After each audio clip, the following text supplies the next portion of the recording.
Hello friends, welcome back to Wanderbird. My name is Dani and today we're talking about money. I spent 9 days backpacking through Portugal in June 2022 and this is my budget breakdown for the trip. Without further ado, let's dive right in. So I should mention that I didn't actually have a set budget before I went on my trip. This was more of a test to see how much I would spend if I wasn't concerned with getting the extra drink or extra snack, that kind of thing, and seeing where I would end up and what kind of adventures I went on.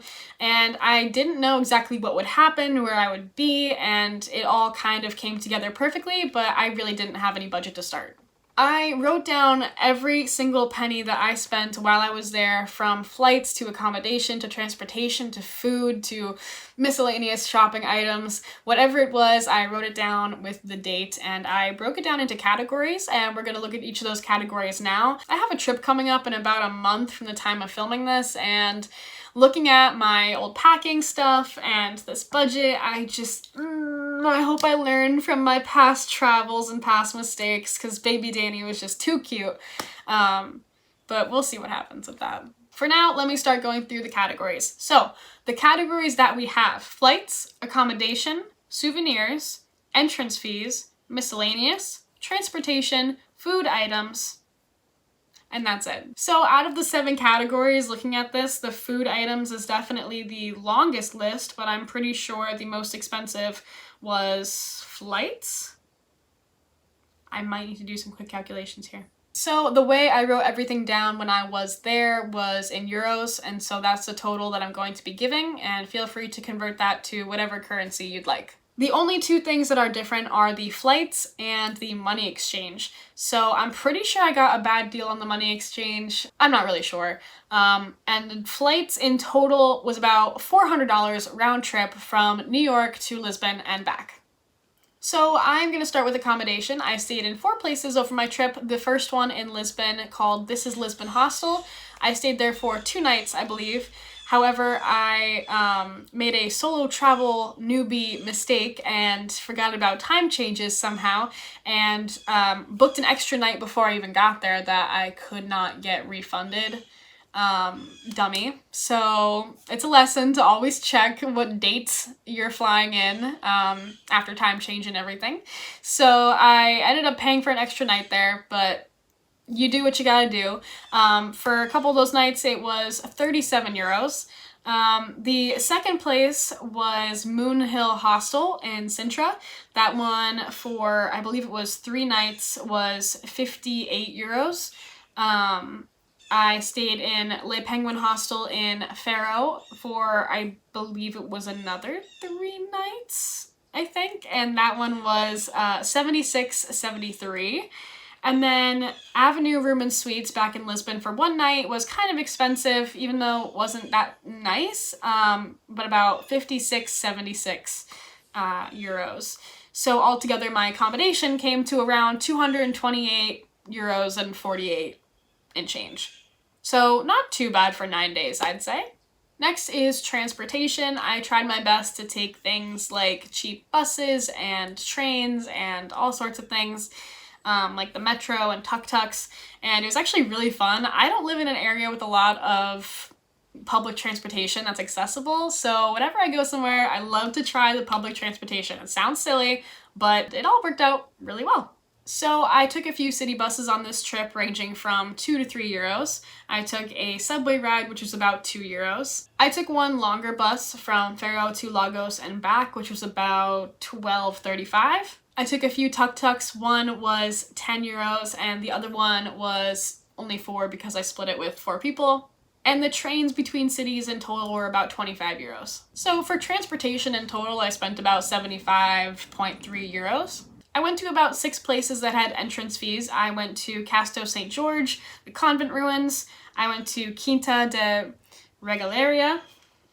I went to Moorish Castle, Pina Palace, and Montserrat Palace, and in total, those were about 50 euros altogether. The convent ruins in Castle St. George were in Lisbon, and they were the cheapest at 5 euros each, the most expensive being Pina Palace at 14 euros, and Moorish Castle and Montserrat Palace, also in Sintra, were about 8 euros each, and the Quinta de Regaleria in Sintra was about 10 euros. My most lengthy category would be food. I'm not going to go through every single thing that I ate and or drank, but I will give you the total, which would be 231 euros and 64 cents.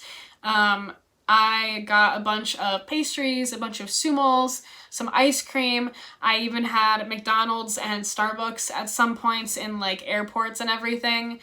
This included alcohol when I went out with my friends. This included everything from when I first started my trip in New York City all the way back. So like the airport Starbucks are really expensive. Those are actually some of my most expensive food items on here. Like I said, I didn't have a budget to start with, so I just ate when I was hungry, got whatever snacks I wanted, and ended up with this, which is actually not too bad. I had a couple like nicer dinners, which were about 14 euros. Nothing too crazy in here. Nothing got over 20, that's for sure. Everything was fairly cheap. Any like breakfast things or sumos or pastels were always 2 or 3 euros. Obviously they added up, but for 9 days, that's not too bad. I will talk about my souvenirs category, which is kind of embarrassing. It's not too bad. I do like buying things for myself, but I try very hard not to impulse buy, especially when I'm traveling, but it is so difficult. There are so many cool things that I could like bring home as like memories from a place. You should have seen when I went on my first trip abroad to China. I came back with a whole extra suitcase of stuff to give to random people, right? It covered the entire kitchen table. It was kind of embarrassing, not gonna lie. I've gotten so much better. And yet somehow I spent 130 euros on souvenirs on this trip. Now, again, this was over a year ago and it was my first ever solo trip, so I have gotten better. I hope. Usually these days I like to collect things like train tickets or postcards or just keychains, like small things that I could pack down easily or things that I can like give to other people like my parents, a significant other, or my close friends. But really I just get things for me these days because I'm the one that's there and getting them and using them afterwards. So for this trip, I did well until the last few days, right? The first couple days, I went and got postcards and keychains for friends and family as little gifts. And then the last few days, I went to a little market and my money kind of left. So just keep an eye on your souvenir spending, especially when you are on a budget and don't have that much room in your backpack. That's very important. And finally, for miscellaneous items, I have laundry that I spent 9.2 euros on. I got a city tax on my last hostel, which was 2 euros. The bathroom in the train station was half a euro. Deposit for my key in Lisbon hostel was about 10 euros. I did get that back. And I had to buy a mask for a public bus, which was about 30 cents.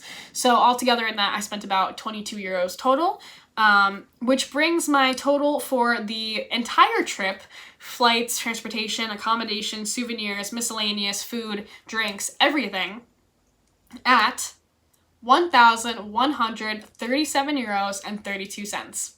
It seems a little expensive when I consider that I didn't really do any excursions or like super crazy activities, but I did kind of mess up on my accommodation for that first night. That includes a plane ticket. I ate a lot. I went out to party.